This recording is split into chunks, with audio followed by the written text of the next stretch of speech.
The letter arrived in Boston on a bitter March morning in 1878, and Sophia Jenkins read it 3 times before she truly believed what it promised.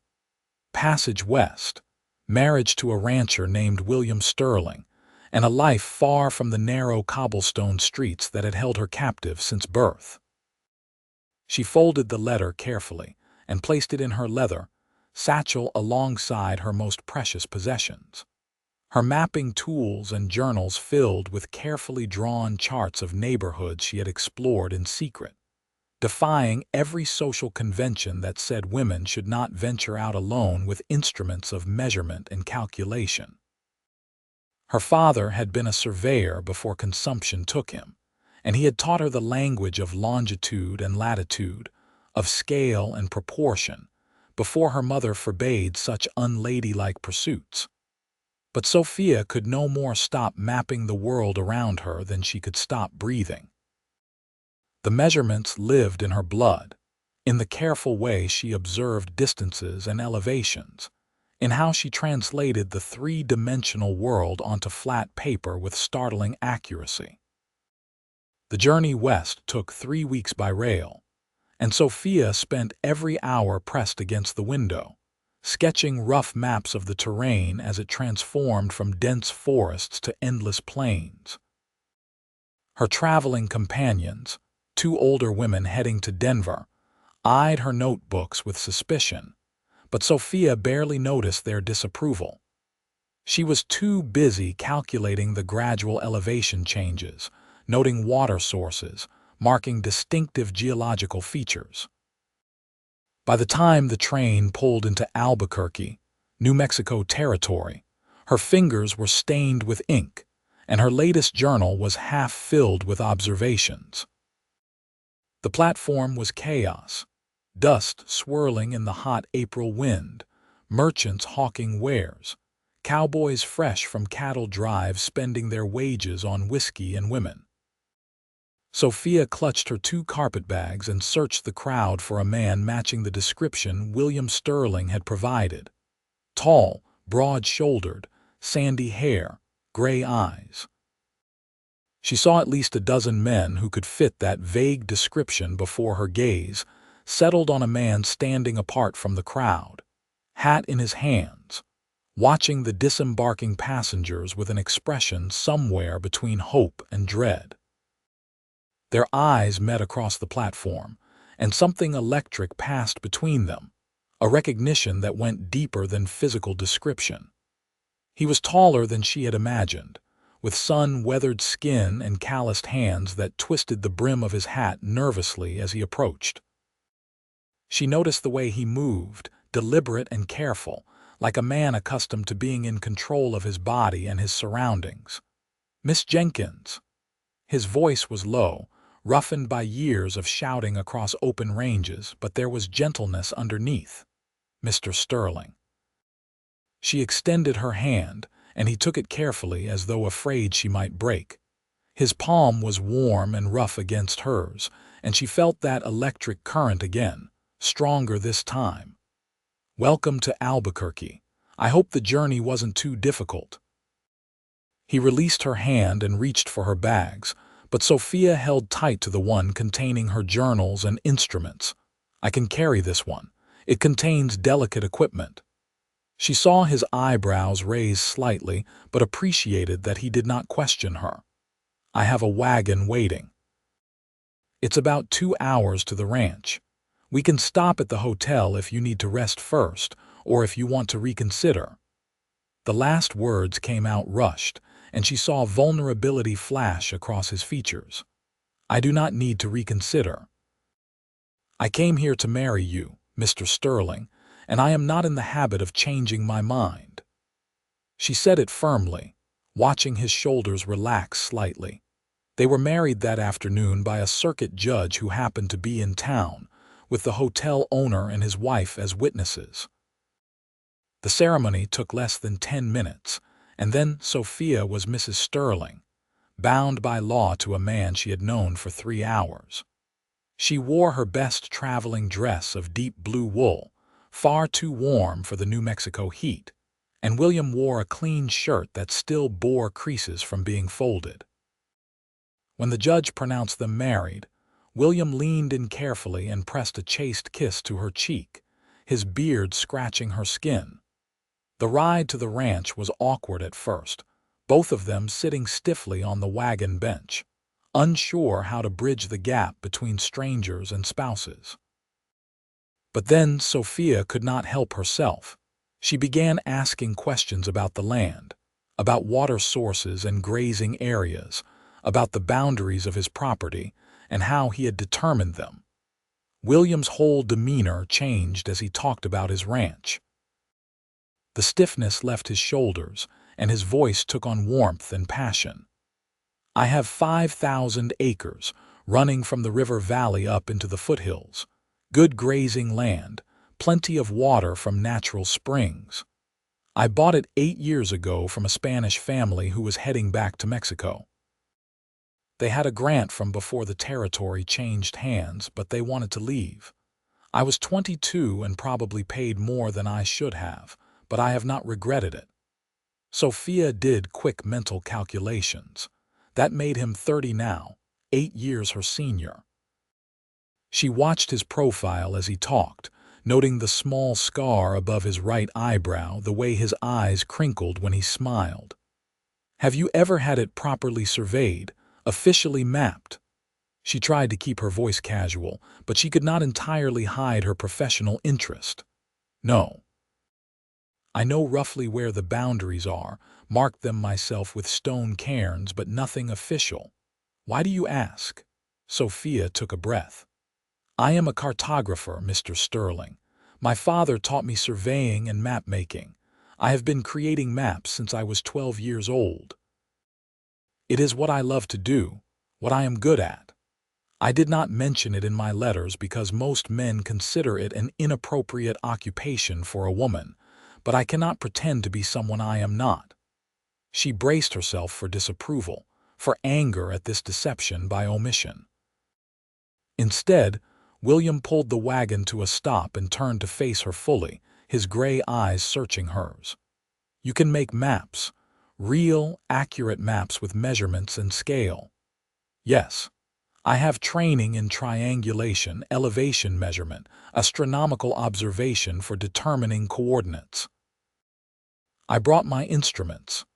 She gestured to the carefully packed bag at her feet. To her amazement, William began to laugh, a deep, genuine sound of pure delight.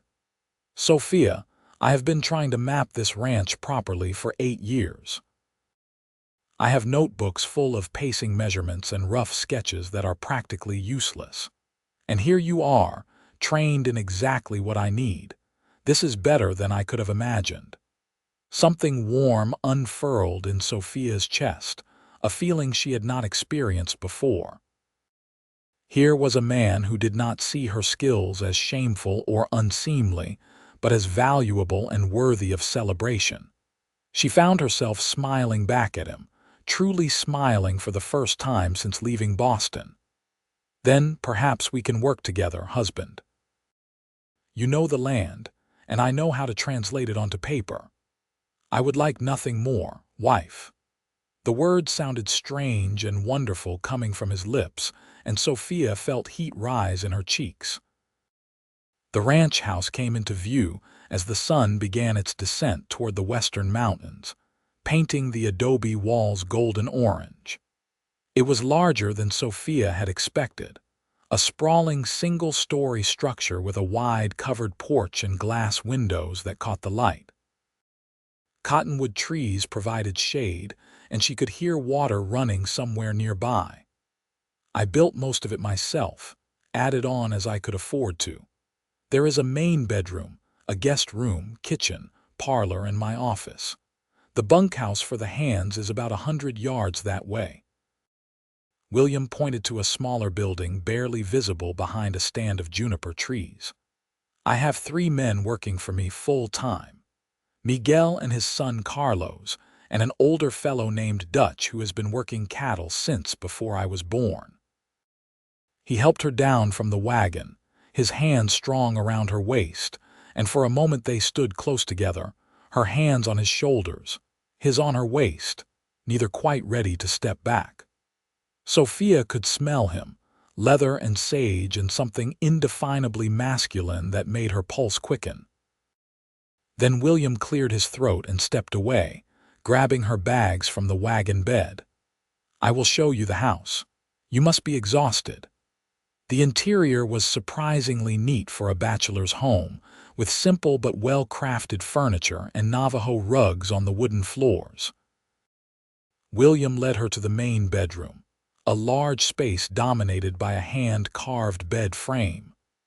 "I can sleep in the guest room if you prefer.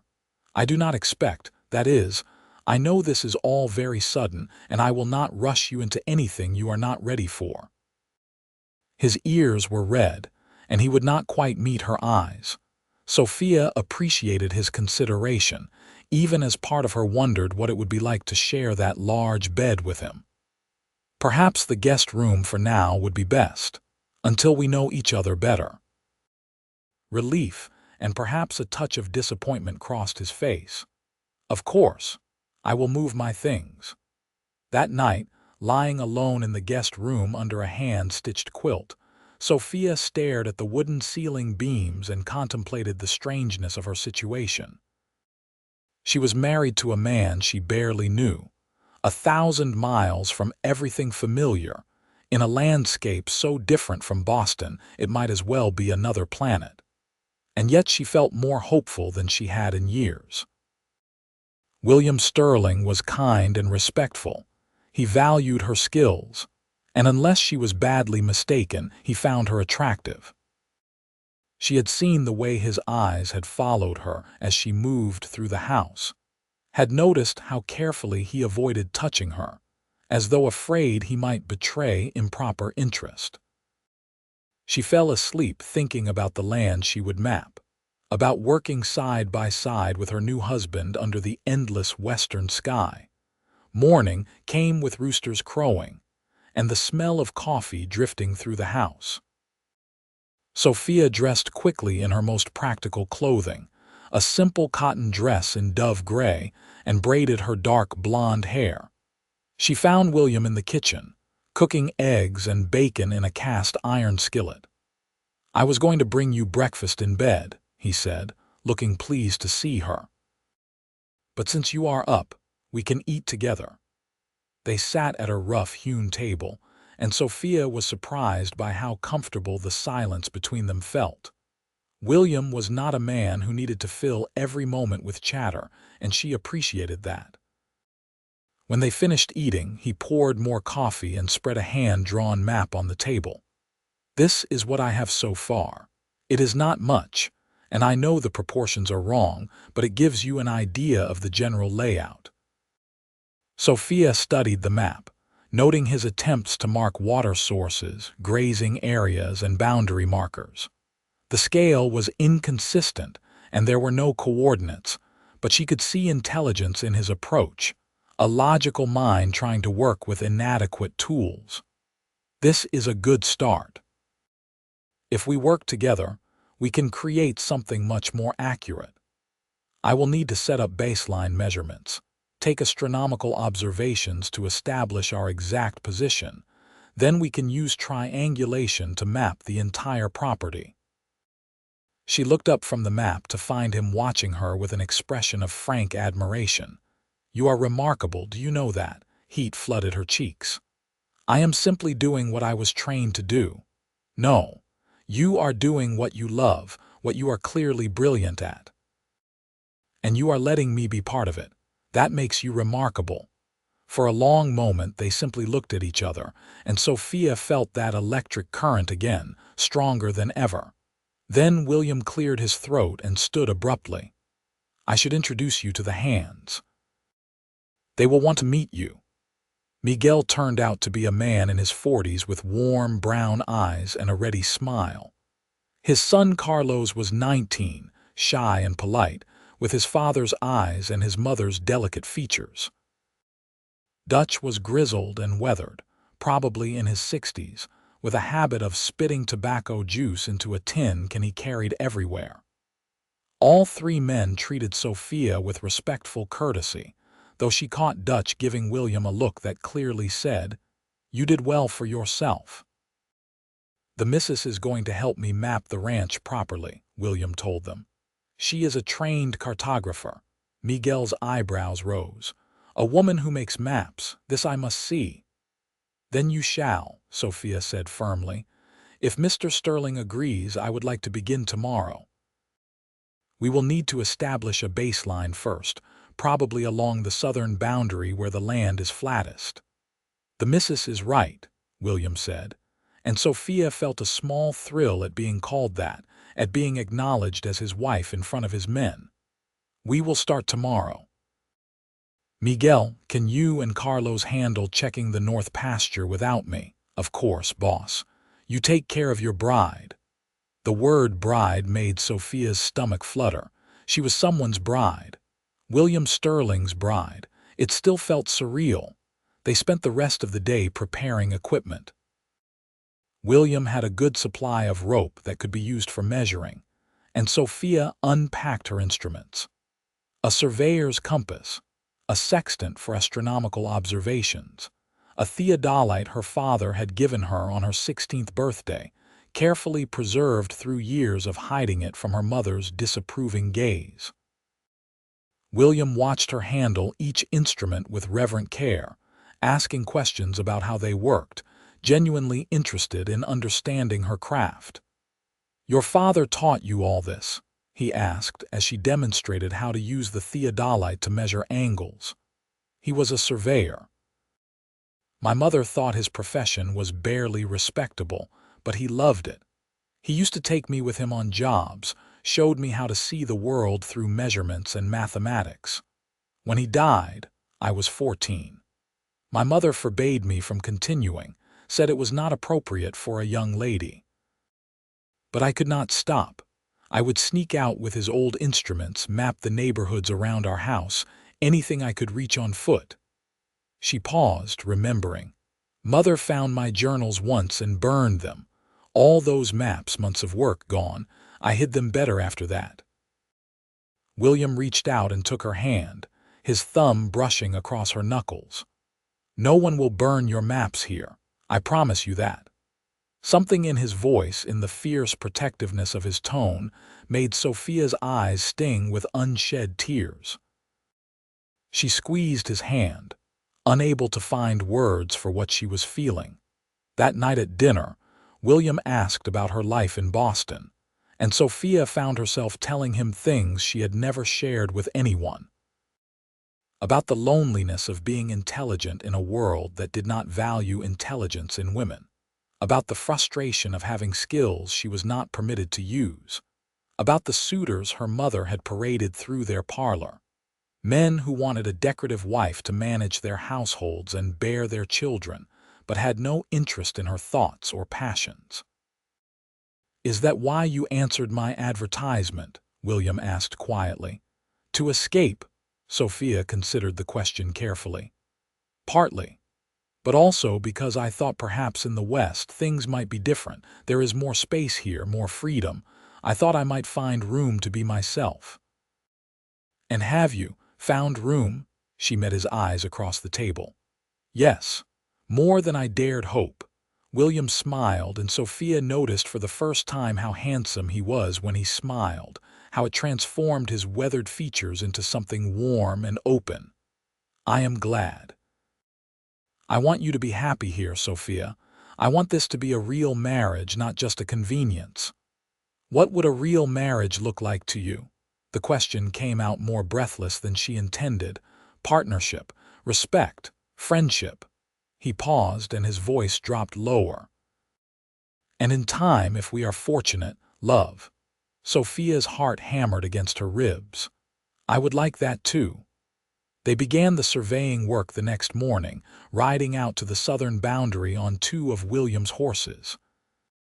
Sophia had not ridden much in Boston, but William was patient as she reacquainted herself with being in a saddle, and soon they were moving at a comfortable pace across the open grassland.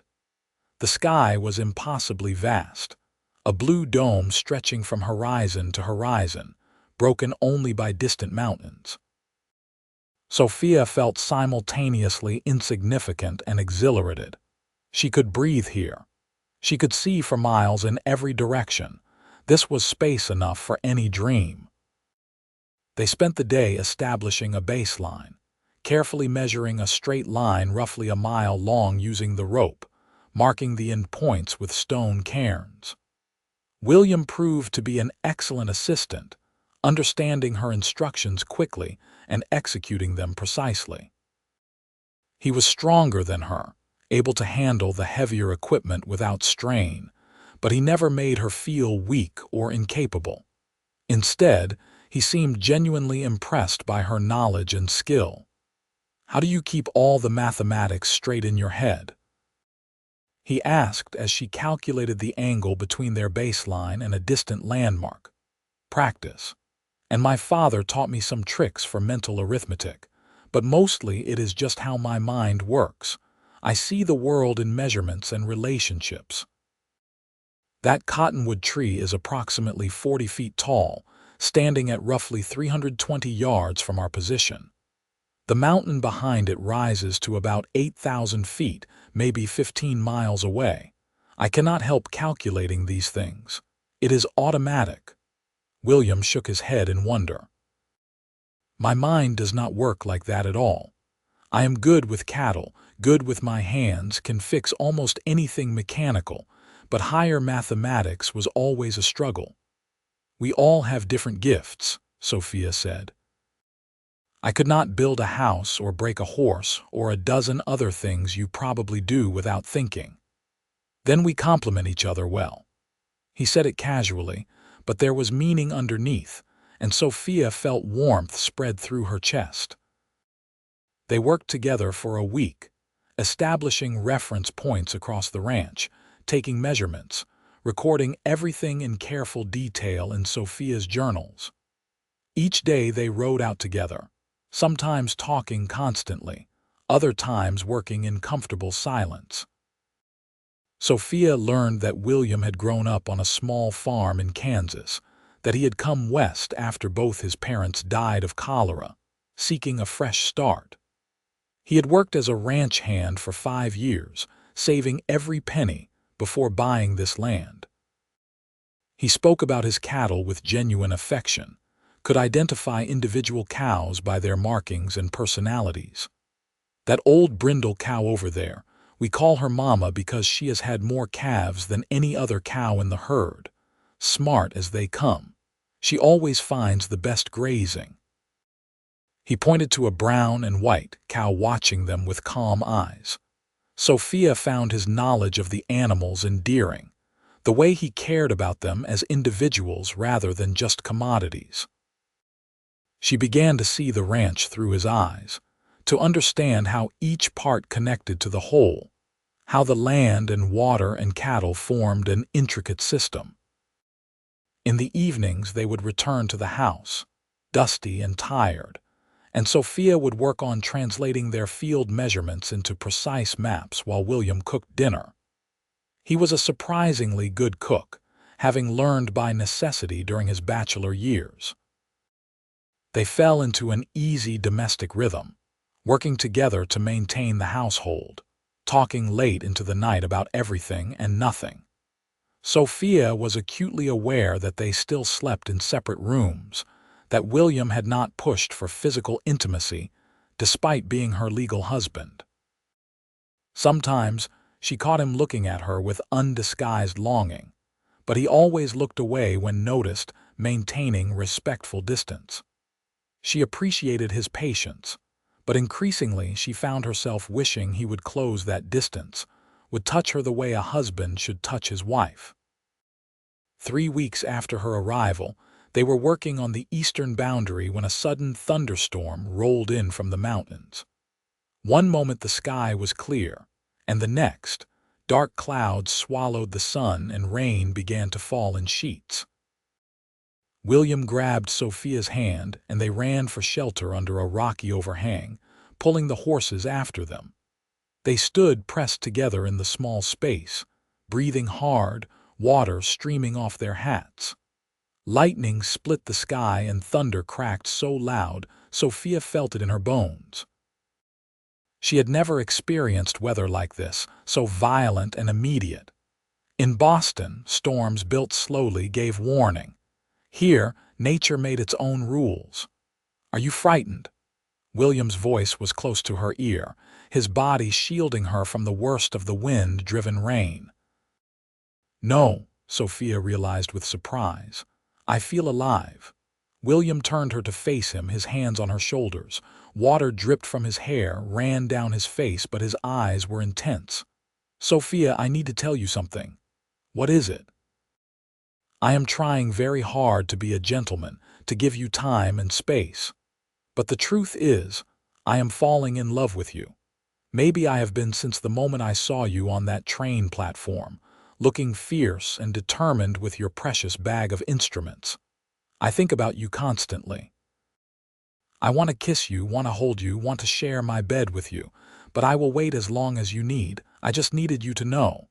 Sophia's heart soared. "William, yes, I do not want you to wait any more." She rose on her toes and kissed him, her hands fisting in his wet shirt. For a heartbeat he froze in surprise, then his arms came around her, and he was kissing her back with a hunger that stole her breath. His lips were warm despite the cold rain, demanding and gentle at once. Sophia had been kissed before, chased pecks from unsuitable suitors, but nothing like this. This was fire and promise and need, and she surrendered to it completely when they finally broke apart. Both breathing hard, William rested his forehead against hers. "Are you sure?" "I have never been more sure of anything. I love you, William Sterling. I think I have been falling in love with you since you laughed when I told you I was a cartographer, since you looked at my skills as gifts rather than flaws." He kissed her again, slower this time, thorough and possessive. "I will spend the rest of my life making sure you never regret choosing me." The storm passed as quickly as it had come, leaving the world washed clean and smelling of wet sage. They rode back to the ranch holding hands, unable to stop touching each other, and that night Sophia did not sleep in the guest room.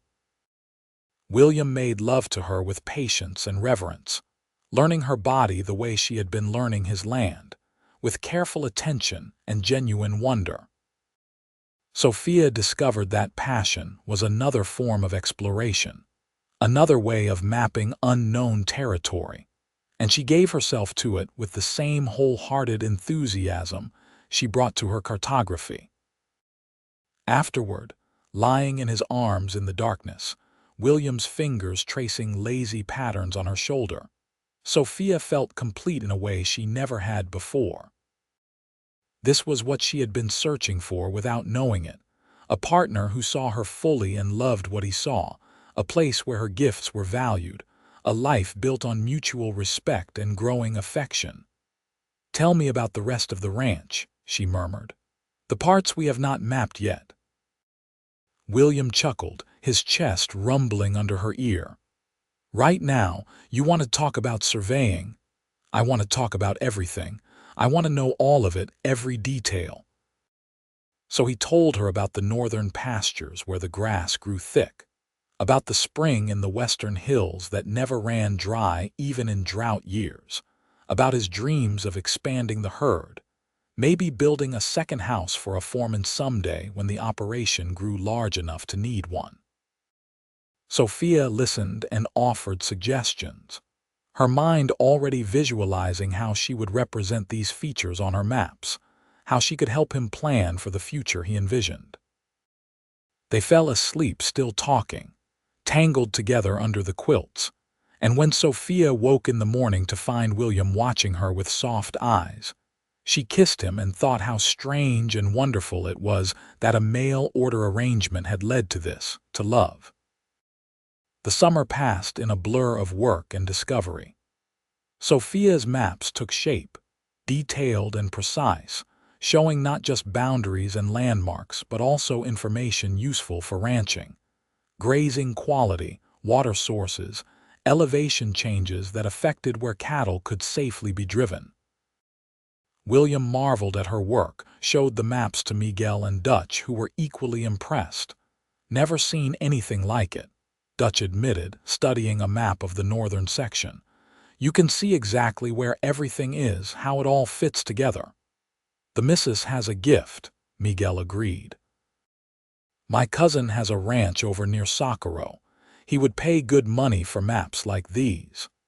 The comment planted a seed in Sophia's mind. Could she make a living as a cartographer here in New Mexico territory? Could she turn her passion into something more than just a hobby? She mentioned the idea to William that night. I think it is a wonderful idea, he said immediately. You are skilled enough that people would pay for your work, and I would be proud to have a wife with her own business. It would not bother you. Some men would find it shameful, their wife working for money. William pulled her closer, kissing her temple. I am not some men. I married you because I wanted a partner, not a decoration.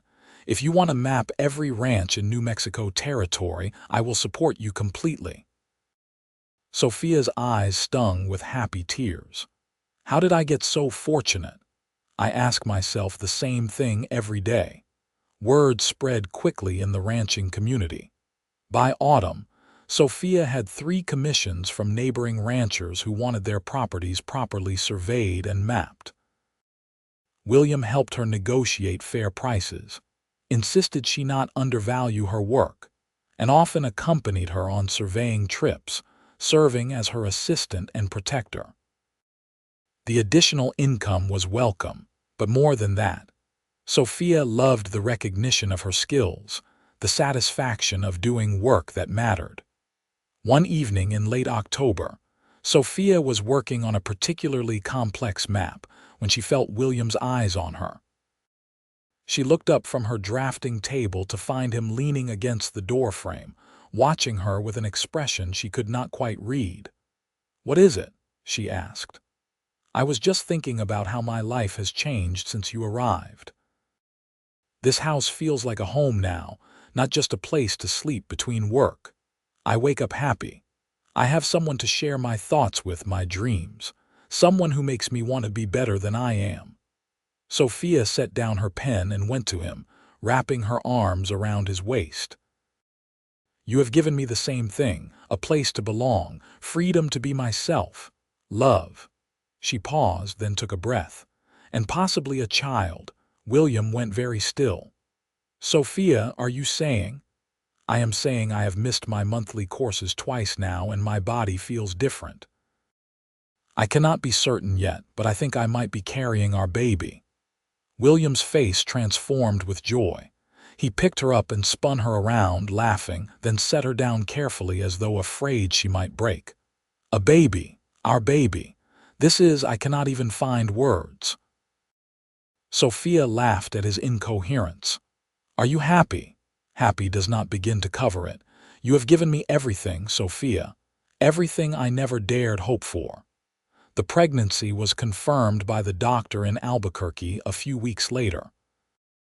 Sophia was healthy and strong, the doctor assured them, and if she continued being sensible, there was no reason she could not carry on with her normal activities for several more months. Sophia appreciated his progressive attitude, though William was inclined to wrap her in cotton wool and forbid her from doing anything more strenuous than sitting still. "I am pregnant, not made of glass," she reminded him when he tried to prevent her from riding out to finish a surveying job. "Women have been having babies since the beginning of time while still doing their work. But you are my wife carrying my child. Let me worry." She softened at the genuine concern in his voice. "Worry if you must, but trust me to know my own limits. I promise I will not take foolish risks." They compromised. William accompanied her on all surveying trips, handled the heavier equipment, and insisted on frequent rest breaks. Sophia tolerated his hovering because she knew it came from love, and because secretly she enjoyed being fussed over, cherished in such an obvious way. Winter came, snow dusting the mountains and cold winds sweeping across the high desert. Sophia spent more time indoors, working on her maps and planning for the baby's arrival. She and William converted the guest room into a nursery, painting the walls a cheerful yellow and building a cradle from smooth pine. Miguel's wife, Rosa, whom Sophia had become friends with, showed her how to make baby clothes from soft cotton, and soon Sophia had a collection of tiny gowns and blankets. Christmas arrived, their first together as a married couple. William surprised Sophia with a beautiful leather case for her surveying instruments, custom made by a craftsman in Santa Fe. Sophia gave William a complete set of maps of the ranch, bound together in a leather portfolio, including detailed notes about every feature of his land. "This is incredible," William breathed, turning pages slowly, studying each map with reverent attention. "You have captured everything. This is my ranch, but also it is more than that. You have shown me things about my own land I did not fully understand." "That is what good maps do," Sophia said softly. "They reveal truth. They show relationships and connections that might otherwise remain hidden." William set the portfolio aside and pulled her close, his hand resting on the swell of her belly where their child grew. "You have done the same for me, you know. Mapped my soul, shown me who I could be, what my life could mean. I was lonely before you came, even though I did not fully realize it. You have filled spaces in me I did not know were empty." Sophia kissed him, tasting peppermint from the candy they had shared. "You have done the same for me, given me room to grow, to be everything I am capable of being. I love you so much it frightens me sometimes. Do not be frightened. I will be here, loving you back for the rest of our lives." The baby came in late March, a year almost to the day after Sophia had arrived in Albuquerque. Labor was long and difficult, and there were moments when Sophia thought she could not endure another contraction, another wave of searing pain. But William stayed with her throughout, holding her hand, wiping her forehead with cool cloths, whispering encouragement and love. When their son finally entered the world, red-faced and squalling, Sophia wept with relief and joy. "A boy," William said, voice thick with emotion as the midwife placed the baby in his arms. "We have a son, Sophia." They named him Matthew after Sophia's father, and watching William hold their tiny son with such tenderness made Sophia fall in love with him all over again. He was a devoted father from the first moment, getting up for night feedings, changing diapers without complaint, singing off key lullabies that somehow always soothed Matthew when he fussed. Sophia took a few months away from surveying work to focus on Matthew, but by summer she was ready to return to her maps. Rosa was happy to watch Matthew during the day, and Sophia found that her work was even more meaningful now. She was building something to leave to her son, a legacy of skill and accomplishment. She wanted Matthew to grow up knowing that both his parents worked hard, contributed to their family and community in tangible ways. When Matthew was 6 months old, a letter arrived from a land surveyor in Santa Fe, a man named Harrison Grant who had heard about Sophia's work.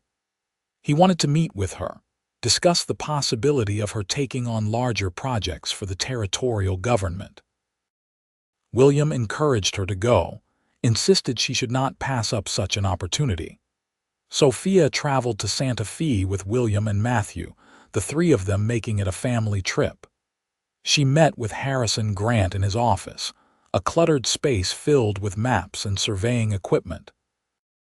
He was a man in his 50s, gray-haired and sharp-eyed, and he studied Sophia's work with the critical gaze of an expert.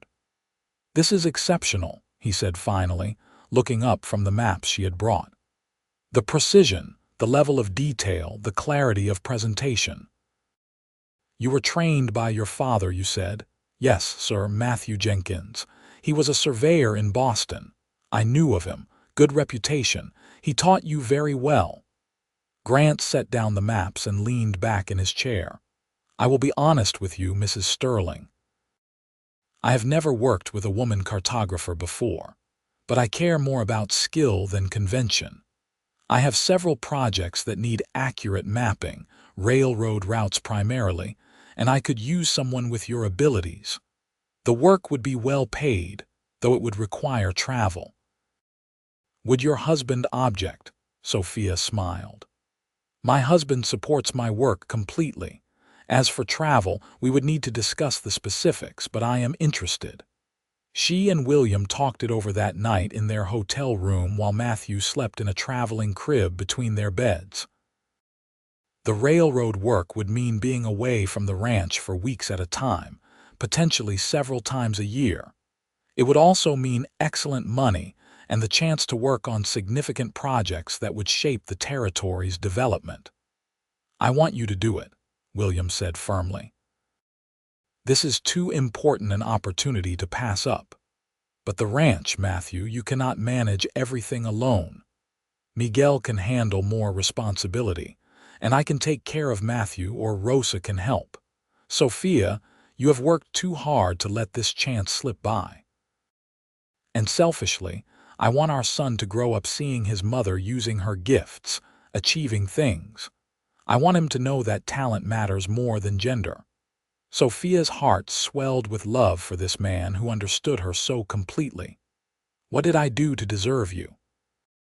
"You answered an advertisement from a lonely cowboy. Best decision either of us ever made." Sophia accepted the work with Harrison Grant, and over the next several years, she became one of the most respected cartographers in New Mexico Territory. She mapped railroad routes and new towns, established accurate surveys of land grants that had been disputed for generations, even worked on mapping portions of the territorial boundary with Mexico. Her work took her away from the ranch periodically, but she always returned home to William and Matthew, and later to their daughter Anne, born when Matthew was 3, and eventually to their youngest, another son they named James. William expanded the ranch, bought additional land, built the foreman's house he had once dreamed about, and hired a young couple to help manage the growing operation. He never resented Sophia's success or felt diminished by her achievements. Instead, he celebrated every commission, every recognition, took pride in introducing himself as Sophia Sterling's husband. On their 10th anniversary, they rode out together to the spot where they had first kissed during that thunderstorm. The children were home with Rosa, giving them a rare day alone together. Sophia carried a new map, one she had been working on in secret for months. "What is this?" William asked as she unrolled it. "A map of our life together. Look." She pointed to different sections. "Here is where we established our first baseline. Here is where Matthew was born. This is the spring where Anne took her first steps when we were out surveying. Every important moment, every place that matters to us, all marked and measured and preserved." William studied the map, his eyes growing bright with unshed tears. "This is beautiful. You have made our life into art." "Our life is art," Sophia said softly. "We created it together, piece by piece, day by day.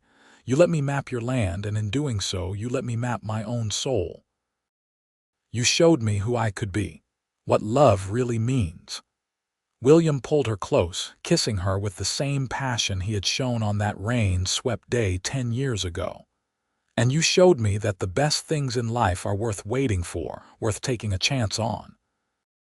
I posted that advertisement hoping for a capable woman who could help me run a ranch. Instead, I got you. A partner, a love, a life beyond anything I imagined possible." They stood together looking out over the land they both knew so intimately. Every hill and valley, every spring and arroyo, mapped and measured and loved. 3 children waited for them at home, healthy and bright, growing up with the same freedom to pursue their passions that their parents had fought for. The ranch prospered, Sophia's business flourished, and their love deepened with every passing year. "You ever regret it?" William asked quietly. "Leaving Boston, marrying a stranger, building a life so different from what you knew?" Sophia thought about the question seriously before answering. "No, not for a single moment. Everything I left behind was empty compared to what I found here. You gave me the world, William. Room to breathe, to grow, to become fully myself. You gave me love that does not seek to diminish or contain, but to nurture and celebrate. How could I regret that? I love you, Sophia Sterling. I will love you until my last breath and beyond. And I love you, husband, my partner in all things." They rode back to the ranch as the sun set, painting the New Mexico sky in shades of orange and purple and gold. The house came into view, warm light spilling from the windows, smoke rising from the chimney. Inside, their children would be waiting, eager to tell them about their day, to share their discoveries and dramas. This was home, built on measurements and dreams, on the courage to answer an advertisement and the wisdom to recognize love when it arrived. That night, after the children were asleep and the house was quiet, Sophia sat at her drafting table adding a final detail to the anniversary map. Two small figures standing on a hill, facing each other, hands joined. Beneath it, she wrote in her careful script, "William and Sophia Sterling, married April 1878, partners forever." William came up behind her, wrapping his arms around her waist, resting his chin on her shoulder. "What are you working on? Finishing our story? Or rather, marking this chapter of it?" "There will be many more chapters to come. I am looking forward to every one of them." He turned her chair around and knelt beside her, taking her hands in his. "Thank you for taking a chance on a lonely cowboy. Thank you for bringing your brilliant mind and generous heart to this ranch. Thank you for our children, our life, everything you have given me." Sophia cupped his face in her hands, this man who had given her the world. "Thank you for seeing me, truly seeing me. Thank you for loving all of me, even the parts the world said were wrong or inappropriate. Thank you for being the kind of man I did not dare believe existed." They made love that night with the tenderness of long familiarity and the passion that had never dimmed. Two souls perfectly matched, two lives intertwined as completely as the contour lines on Sophia's maps. And afterward, lying in the darkness, Sophia thought about how strange and wonderful life could be, how a letter sent across a continent could lead to this, to contentment and purpose and love. The years continued to unfold in a pattern of work and family, challenges and triumphs. Matthew grew tall and serious, showing an aptitude for mathematics that delighted his mother. Anne was adventurous and bold, always ready to ride out with her father to check on the cattle. James, the baby, was quiet and thoughtful, often found with his nose in a book. Sophia taught all three of them the basics of surveying and map-making, though only Matthew showed real interest in pursuing it seriously. When Matthew was 16, he announced his intention to study engineering in the East. Sophia's first reaction was pride, followed swiftly by the bittersweet recognition that her son was preparing to leave. William, ever practical, pointed out that this was exactly what they had hoped for. Children who knew they could pursue their dreams, who had the education and support to become whatever they chose. "We raised him to be independent," William reminded her as they lay in bed discussing Matthew's plans. "We cannot be sad when he actually becomes independent. I know, I am proud of him. I am just going to miss him terribly. As will I, but he will come back. This is his home, the place that shaped him. And we still have Anne and James, at least for a few more years." Anne ended up surprising them both by falling in love with Carlos, Miguel's son, now a capable young man of 25 who had become William's right hand in managing the ranch. At first, Sophia worried about the age difference. Anne was only 19, but she could see that Carlos treated her daughter with respect and genuine affection, and William approved of the match. "He is a good man," William told Sophia, "and Anne is smart enough to know her own heart. If this is what she wants, we should support her." The wedding was held at the ranch on a beautiful June day, with half of Albuquerque in attendance. Sophia watched her daughter marry the man she loved and remembered her own wedding day, how uncertain and hopeful she had felt. Anne looked radiant and confident, no uncertainty in her at all, and Sophia was grateful that her daughter had grown up in a world that allowed her more choices, more freedom. Carlos and Anne built a small house on the ranch property and took over much of the daily management, allowing William and Sophia more time to focus on other pursuits. William developed an interest in breeding horses, building up a small but respected bloodline. Sophia continued her cartography work, though she turned down projects that would take her far from home for extended periods. She had proven everything she needed to prove professionally. Now she wanted to savor the life she had built. James, true to his quiet nature, became a teacher, establishing a small school in Albuquerque that welcomed children of all backgrounds: Mexican, Anglo, and Pueblo Indian. Sophia and William were immensely proud of his commitment to education, his belief that knowledge should be accessible to everyone. On their 25th anniversary, their children organized a celebration at the ranch. Matthew came home from Denver, where he was working as a civil engineer. Anne and Carlos hosted the event, and James brought several of his students to perform songs they had learned. Friends from across the territory attended, ranchers whose land Sophia had mapped, colleagues from Harrison Grant's office, neighbors who had become like family over the years. Standing in the middle of the crowd, William's arm around her waist, Sophia looked around at the life they had created and felt overwhelming gratitude. This had all started with a desperate decision to answer an advertisement, a leap of faith into the unknown. And it had led to everything that mattered: love, family, purpose, belonging. "What are you thinking?" William murmured in her ear. "That I would do it all again in a heartbeat. Every moment, every choice, everything that led me to you. Even the hard parts, especially the hard parts. They made us who we are." There had been hard parts over the years, a drought that nearly bankrupted them before William managed to dig deep enough to tap underground water.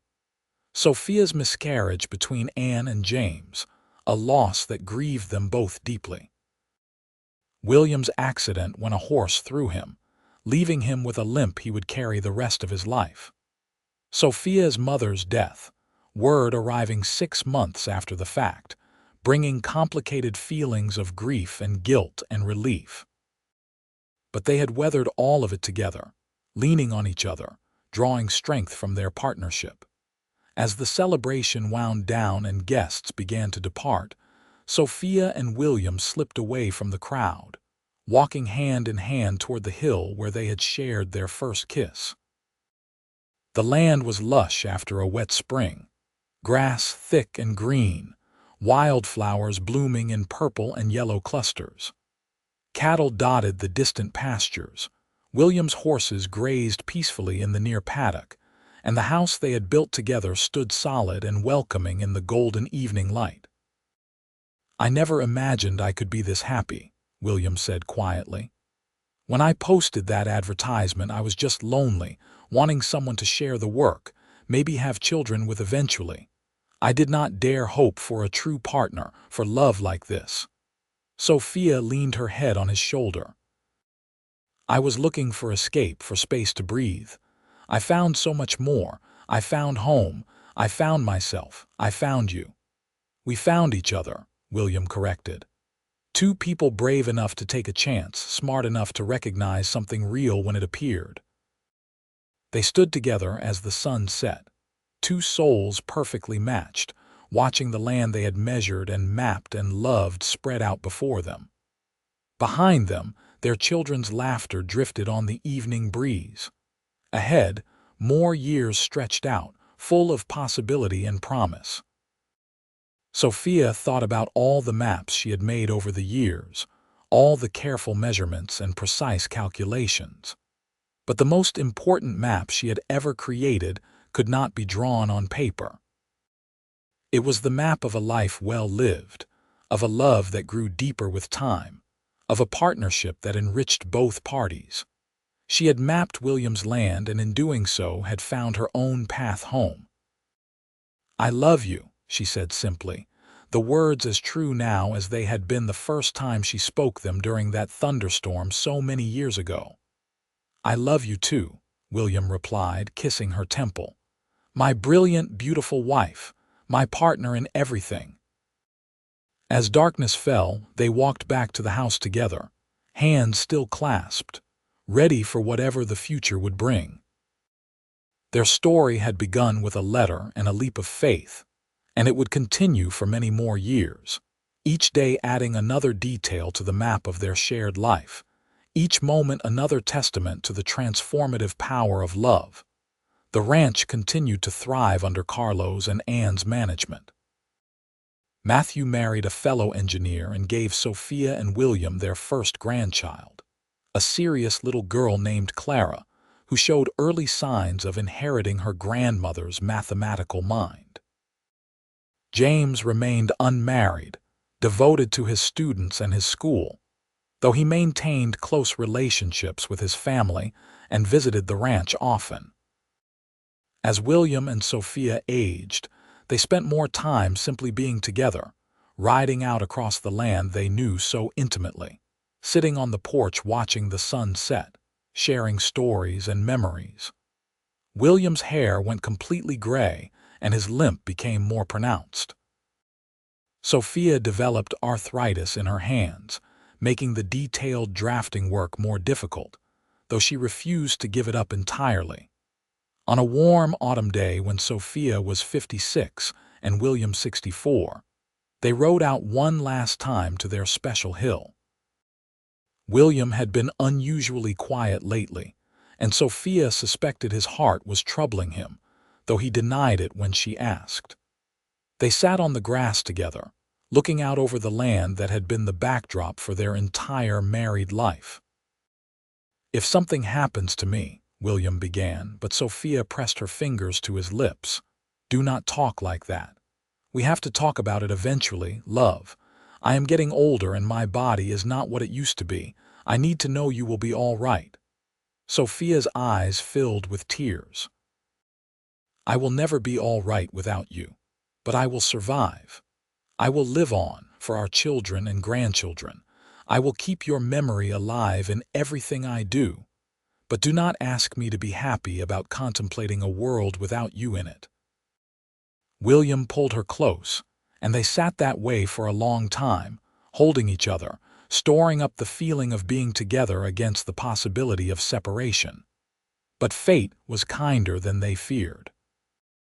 William lived another 12 years, long enough to see 4 more grandchildren born, long enough to walk Anne's daughter down the aisle at her wedding, long enough to teach Matthew's son how to rope a calf. When he finally died at 76, it was peacefully in his sleep, with Sophia beside him as she had been for 42 years of marriage. Sophia grieved deeply, the loss of her partner, her love, her best friend, but she did not break. She had their children and grandchildren around her.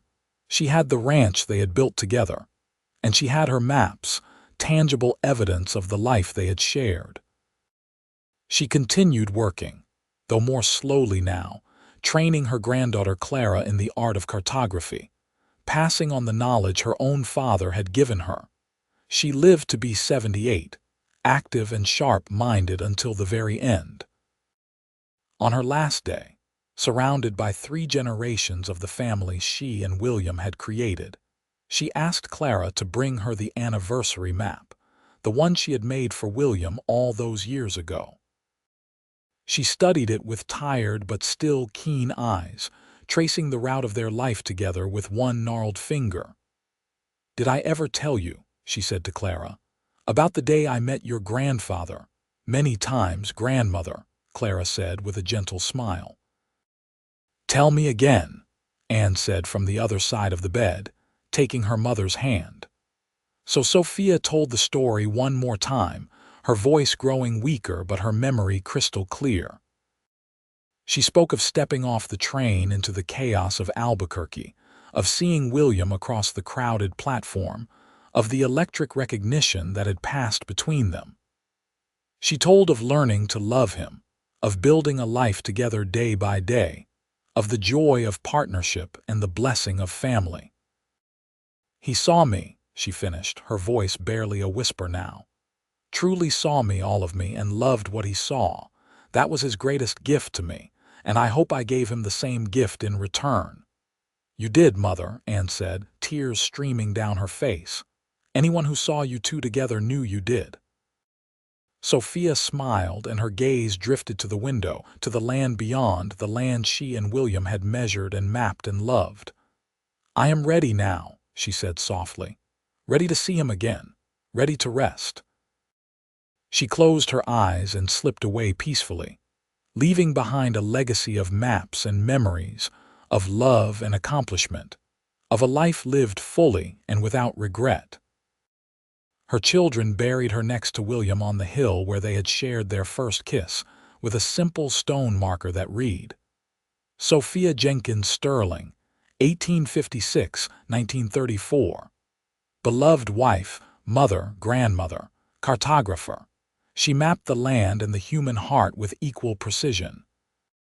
The ranch continued on through the generations, remaining in the family for more than a century. Clara became a renowned engineer, crediting her grandmother's teaching and example for her success. The maps Sophia created were preserved and eventually donated to the Historical Society, where they became valuable records of New Mexico Territory's development. But more than her professional legacy, Sophia left behind a family that understood the value of partnership, respect, and love that transcends conventional boundaries. The story of the mail-order bride who was a cartographer and the cowboy who let her map his land and his soul became family legend, passed down through generations as an example of what marriage could be at its best. Two individuals choosing each other, supporting each other's dreams, building something greater together than either could have created alone.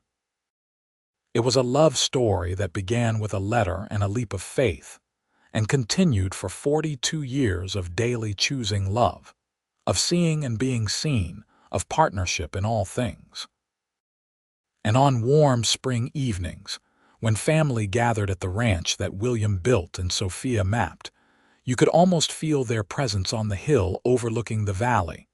Two souls still together, still in love, their story eternal as the land they had claimed as home.